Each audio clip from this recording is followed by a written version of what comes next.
Bataan Healthy School Settings Journey sa Nagbalayong Elementary School.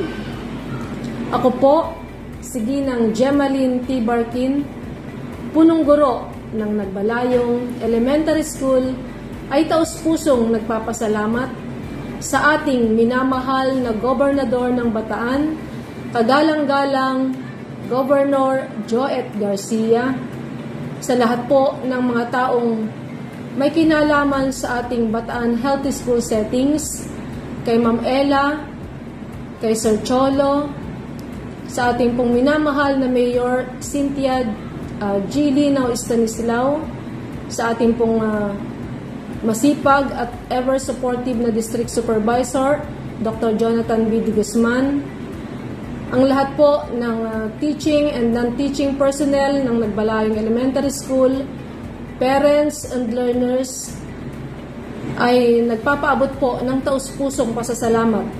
Napakalaking tulong po ng ganitong programa ng ating pamahalaan, lalong higit sa ating grade 1 at kinder learners, na kung saan sila po ang nagkapalad na may libreng healthy pananghalian sa ating pong mga mag-aaral.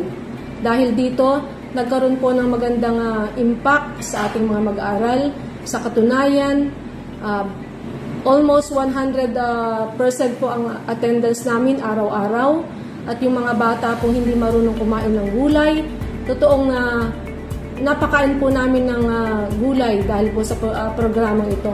Kaya sana po patuloy na magkaroon pa ng ganitong mga programa ang ating pong pamahalang bayan, ang ating governor, at patuloy po kaming dumadalangin na sana'y patuloy rin kayong bigyan ng mahaba pang buhay para sa inyo pa pong malawak na programa.